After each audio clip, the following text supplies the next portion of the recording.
ನಮ್ ಸೈನಿಕರು ಪವರ್ ತೋರಿಸಿದ ನಮ್ ನೈನ್ತ್ ಮಕ್ಕಳಿಗೆ ಬರ್ಲಿ ಒಂದ್ ಜೋರ ಚಪ್ಪಾಳೆ.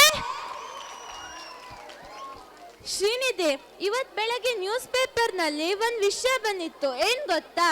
ಭಾರತ ಎಲ್ಲಾ ರಂಗಗಳಲ್ಲಿಯೂ ಮುಂದುವರಿತಾ ಇದೆ ಅಂತ ಇತ್ತು ಅದ್ರಲ್ಲಿ. ಹೌದು ಕೀರ್ತನಕ್ಕ, ಭಾರತ ಈಗಂತೂ ಎಲ್ಲಾ ರಂಗದಲ್ಲೂ ಮುಂದುವರಿತಾ ಇದೆ. ಹೌದು, ಆದ್ರೆ ಈಗ ಯಾಕೋ ಮುಂದುವರಿತಾ ಇದೆ. ಆದ್ರೆ ಮುಂಚಿನ ಕಾಲದಲ್ಲಿ ಭಾರತ ಹೇಗಿತ್ತು, ತುಂಬಾ ಅದಕ್ಕೆ ಕೆಟ್ಟ ಪರಿಸ್ಥಿತಿ ಇತ್ತು ಅಲ್ವಾ? ಹೌದು ಕೀರ್ತನಕ್ಕ, ಹಿಂದನ್ನೆಲ್ಲ ನೆನ್ಸ್ಕೊಂಡ್ರೆ ಈಗ ನಮ್ಮ ಭಾರತ ತುಂಬಾ ಅನಭಿವೃದ್ಧಿ ಹೊಂದಿದೆ. ಆಗಿನ ಕಾಲದಲ್ಲಿ ಮಹಾನಾಯಕರು, ಯೋಧರು ಅವರೆಲ್ಲ ತ್ಯಾಗ ಬಲಿದಾನಗಳಿಂದ ನಾವು ಈ ಸ್ಥಿತಿಲಿ ಇದ್ದೀವಿ. ನಿಂಗೆ ಮೊದಲು ವೀರ ಯೋಧರು ಅಂದ್ರೆ ಯಾರು ನೆನಪಾಗ್ತಾರೆ? ನನಗೆ ವೀರ ಯೋಧರು ಅಂದ್ರೆ ತುಂಬಾ ಜನ ನೆನಪಾಗ್ತಾರೆ.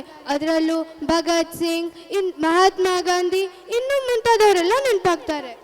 ಹಾಗಿದ್ರೆ ನಮ್ ವೀರ ಯೋಧೆ ಆದಂತ ಕಿತ್ತೂರು ರಾಣಿ ಚೆನ್ನಮ್ಮನ ಬಗ್ಗೆ ಒಂದ್ ಸ್ಕಿಟ್ ನೋಡ್ಕೊ ಬರೋಣವಾ?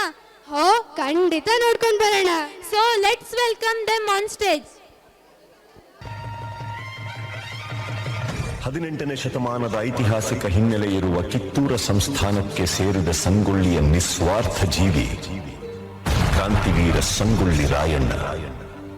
ತಾಯಿಗಿಂತಲೂ ತಾಯಿನಾಡೆ ದೊಡ್ಡದೆಂದು ಸಾರಿ ವೀರ ಪರಾಕ್ರಮಗಳಿಂದ ಬ್ರಿಟಿಷರ ವಿರುದ್ಧ ಹೋರಾಡಿ ಕಿತ್ತೂರಿಗೆ ಮೊದಲ ಜಯ ತಂದುಕೊಟ್ಟ ಕಿತ್ತೂರ ಚೆನ್ನಮ್ಮಳ ಬಲಗೈ ಬಂಟ. ಕರುನಾಡಿನ ಜನರ ಮನಮನೆಗಳಲ್ಲಿ ಕ್ರಾಂತಿ ಜ್ಯೋತಿ ಹಚ್ಚಿದ ವೀರ ಸೇನಾನಿ ಕ್ರಾಂತಿವೀರ ಸಂಗೊಳ್ಳಿ ರಾಯಣ್ಣ.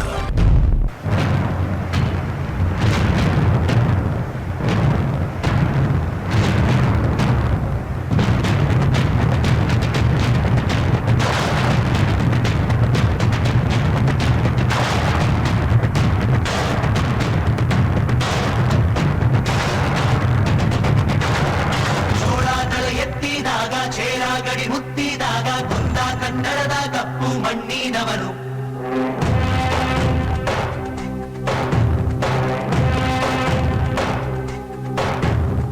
ವಜ್ರ ಬಲ್ಲಾಳ ರಾಯ, ಸೋಗೆ ಬಲ್ಲಾಳ ರಾಯ, ಕತ್ತಿಗಲೆ ಬಿತ್ತಿ ಹೋದ ವಂಶಾದವನು.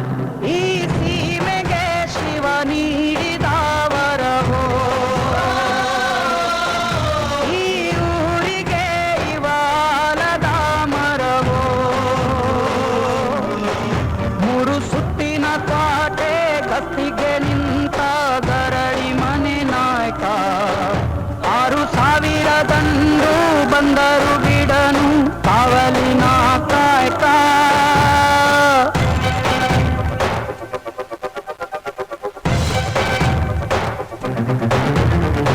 ಏಳು ಏಳೆಯ ಸರ್ಪ ಬಂದು ಕುಂತಾಯ್ತೋ ಯಪ್ಪ, ನಮ್ಮ ಹುಲಿಯೂರು ದುರ್ಗ ಕಾಯೋ ಗಂಧ.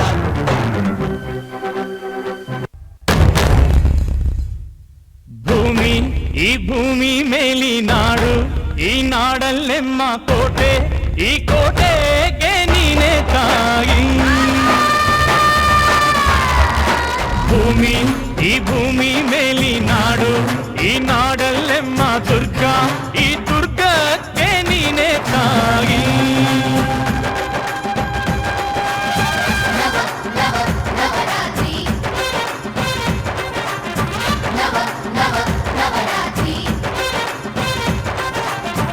ಅಕ್ಕರೆಯ ಹಾಡ ತಂದಳು ದುರ್ಗೆ, ಧಿಕ್ ಧಿಕ್ ಧಿಕ್ ಜೈ, ಧಿಕ್ ಧಿಕ್ ಧಿಕ್ ಜೈ ಉಚ್ಚಂಗವ್ವ, ಧಿಕ್ ಧಿಕ್ ಜೈ, ಧಿಕ್ ಧಿಕ್ ಧಿಕ್ ಜೈ, ಧಿಕ್ ಧಿಕ್ ಧಿಕ್ ಜೈ ಏಕನಾಥಿ, ಧಿಕ್ ಧಿಕ್ ಜೈ. 18ನೇ ಶತಮಾನದಲ್ಲಿ ಇತಿಹಾಸ ಪ್ರಸಿದ್ಧವಾದ ಸಂಪತ್ಭರಿತ ಕಿತ್ತೂರು ಸಂಸ್ಥಾನದ ಮೇಲೆ ಧಾರವಾಡ ಕಲೆಕ್ಟರ್ ತ್ಯಾಕರೆ ಕಣ್ಣು ಬಿತ್ತು. ಅವರಿಗೆ ಸಹಕಾರ ಕೊಟ್ಟವರು ಕಿತ್ತೂರು ಸಂಸ್ಥಾನಕ್ಕೆ ಸೇರಿದ ನಯವಂಚಕ ಸ್ವಭಾವದ ಮಲ್ಲಪ್ಪ ಶೆಟ್ಟಿ ಮತ್ತು ವೆಂಕಟರಾವ್. ಅಂತಹ ಕಾಲಘಟ್ಟದಲ್ಲಿ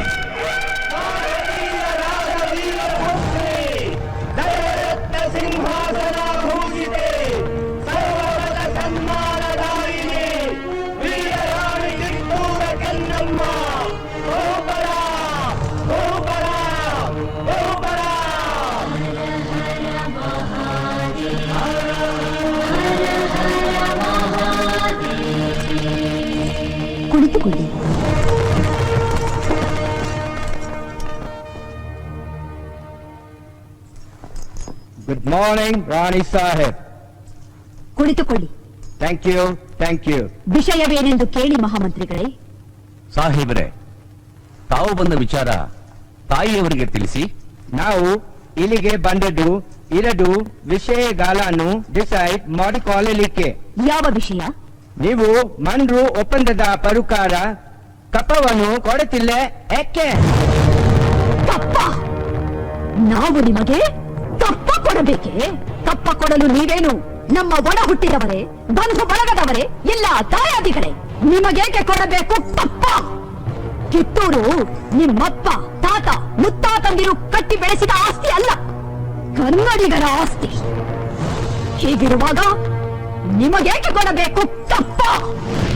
ನೀವೇನು ಕಿತ್ತೂರನ್ನು ಕಟ್ಟಿದವರೇ, ಬೆಳೆಸಿದವರೇ, ಕಿತ್ತೂರಿನ ಸುಖ ದುಃಖಗಳಲ್ಲಿ ಭಾಗಿಯಾದವರೇ.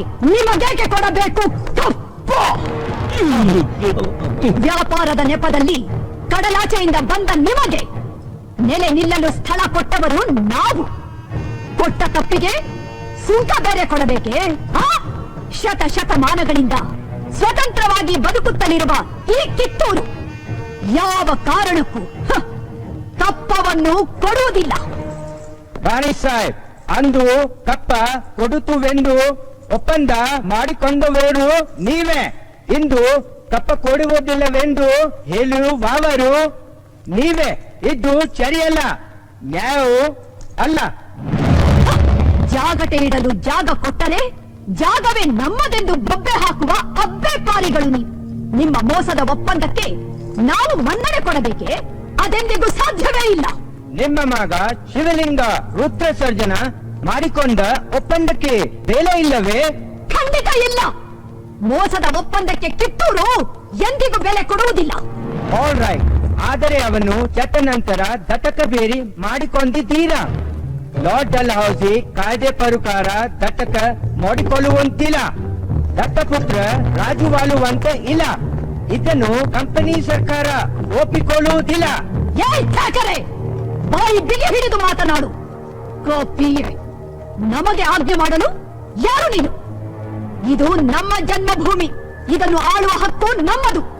ನಮ್ಮ ನಾಡ ಸಿಂಹಾಸನ ದೊರೆಯನ್ನು ನೇಮಿಸಬೇಕಾದವರು ನಾವು, ನೀವಲ್ಲ. ರಾಣಿ ಸಾಹೇಬ್, ನೀವು ಕಂಪನಿ ಸರ್ಕಾರದ ಕತ್ತಲೆಯನ್ನು ದಿಗಸುತ್ತಿದ್ದೀರಿ. ಈಗ ತಪ್ಪ ಹೋಗುತ್ತೀರಿ. ಎಚ್ಚರ. ಮುಚ್ಚು ಬಾಯ್! ತಾಯಿಯ ಆಸ್ಥಾನಕ್ಕೆ ಬಂದು ತಾಯಿಗೆ ಎಚ್ಚರ ನೀಡೋಷ್ಟು ಸತ್ಯನ ನಿನ್ಗ? ಇಲ್ಲಿ ಕಟ್ಟಳೆ ಮಾಡೋ ಅಧಿಕಾರದ್ದು ನಮಗ, ನಿಮಗಲ್ಲ. ರಾಯಣ, ನೀನು ಬಾಗಿಲು ಕಾಯಿಸಿಪಾಯಿ. ನಿನ್ನ ಜೊತೆ ಮಾತನಾಡು ನಾನು ಬಂದಿಲ್ಲ. ಸಾಕು ಮಾಡು ನಿನ್ನ ಅವಿವೇಕದ ಮಾತುಗಳನ್ನು.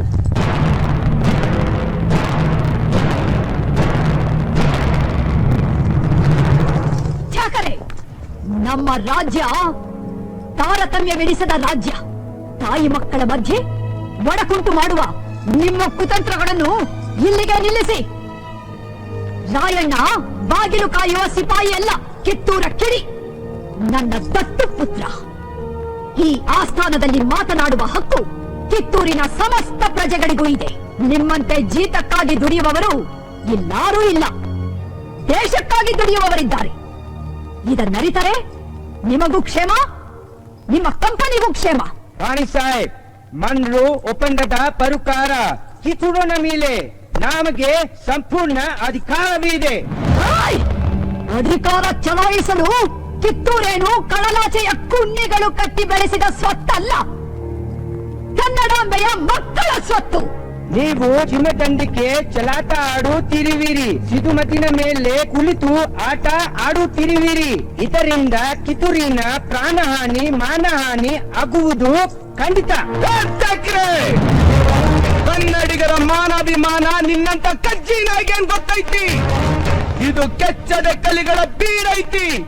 ಅಂಜಿಕೆ ಎಂಬುದರಿದಿರ ನಾಡೈತಿ. ಕಿತ್ತೂರು ದೇಶಾಭಿಮಾನ ಸ್ವಾಭಿಮಾನದ ಗೂಡೈತಿ. ಇಂಥ ನಾಡ್ಗ ನೀನು ಜೀವ ಭಯ ತೋರಿಸ್ತಿ? ಬದುಕು ಆಸಿ ನಿಮ್ಗಿದ್ದಂಗಿಲ್ಲ, ನಿಮ್ಮನ್ನು ಉಳಿಸೋ ಆಸಿ.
You are under arrest.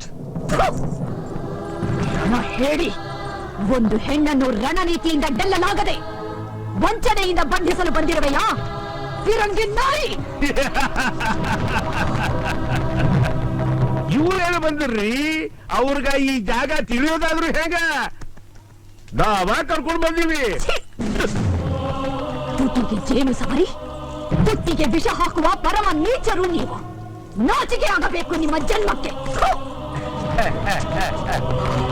ಜನ್ಮಕ್ಕ ನಾಚಿಕೆ, ಆದ್ರೆ ಜೀವನಕ್ಕೆ ಎದಕ್ಕೆ ನಾಚಿಕೆ? ನಾಚಿಕೆ ಬಿಟ್ರನ ನಮ್ಮಂತವ್ರು ಬದುಕಕ್ ಆಗೋದು. ಎಂಜಲು ನೆಕ್ಕೋನು ನಾಯಿ. ಧಿಕ್ಕಾರವಿರಲಿ ನಿಮ್ಮ ದುರಾಸೆಗೆ.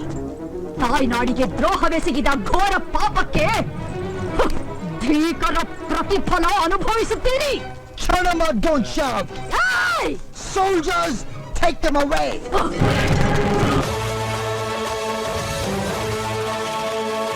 ಗಂಡು ಮೆಟ್ಟಿದ ನಾಡು ಇದು ಗಂಡುಗಲಿಗಳ ಬೀಡು.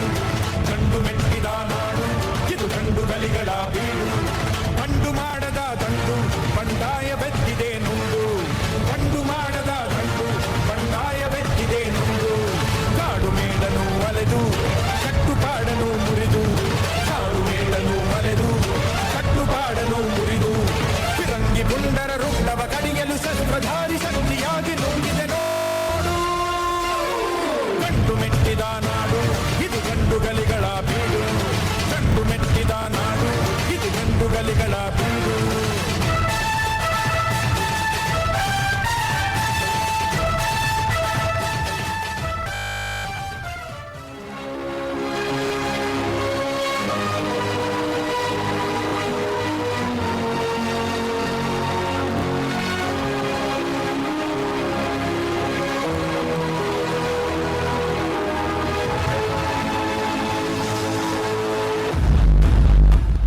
ರಾಯನ ಇಲ್ಲಿನ ಛಲಕಾರ ನಿನ್ನನು ಕೊಲೆಗಾರ, ಚುಲಿಗೆಖೋರ, ಬಂಡುಖೋರ, ರಾಜದ್ರೋಹಿ ಎಂದು ಆಪಾದಿಸಿದೆ. ರೀ ಜಡ್ಜ್ ಸಾಹೇಬ್ರ, ನಾ ಸುಲಿಗೆ ಕೋರ ಅಲ್ರಿ, ಸ್ವಾತಂತ್ರ್ಯ ಹೋರಾಟಗಾರ. ನಾ ಸುಲಿಗೆ ಮಾಡಿದ್ದು ನಮ್ ದೇಶದ ಸಂಪತ್ತ ದೋಚೋ ನನ್ ಮಕ್ಕಳನ್ನ. ನಾ ಕೊಲೆಗಾರ ಅಲ್ರಿ, ಸಾಮಾನ್ಯ ವಾಲಿಕಾರ. ಆದ್ರ ನಾ ಕೊಂದಿದ್ದು ದೇಶದ್ರೋಹಿಗಳನ್ನ. ತಪ್ಪೆಜ್ಜೆ ಇಟ್ಟು ತಪ್ಪು ಮಾಡಿ ಆ ತಪ್ಪನ್ನ ನಮ್ ತಲೆ ಕಟ್ಟಿ ನಮ್ಮನ್ನ ಅಪರಾಧಿಗಳು ಅಂತ ಕರಿತೀರಿ ಕಂಪನಿ ಸರ್ಕಾರಿ ಕಚಿಕಾರ. ರಾಯಣ್ಣನ ಉಳಿದ ಸಹಾಯಕರಾದ ಬಾಲನಾಯಕ, ಬಸವಲಿಂಗಪ್ಪ, ಕರಿಬಚ್ಚಪ್ಪ, ಭೀಮಪ್ಪ, ಕೆಂಚಪ್ಪ ಮತ್ತು ಅಪ್ಪಾಜಿ ನಾಯಕರಿಗೆ ಗಲ್ಲು ಶಿಕ್ಷೆ ವಿಧಿಸಿದೆ.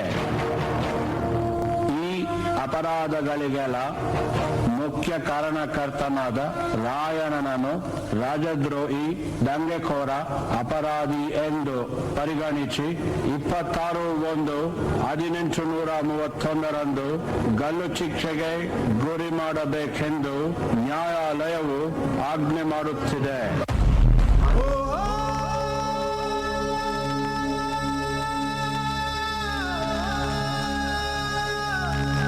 ಜನವರಿ 26ರಂದು ಗಲ್ಲಿಗೇರಿದ ಸಂಗೊಳ್ಳಿ ರಾಯಣ್ಣನ ಕಳೇಬರವನ್ನು ಅಲ್ಲಿದ್ದ ಅವನ ಅಭಿಮಾನಿಗಳು ದೇವಲೋಕದ ಪಾರಿಜಾತ ಪುಷ್ಪಮಾಲೆಯಂತೆ ಎತ್ತುಕೊಂಡು ಸಮಾಧಿ ಮಾಡಿದರು.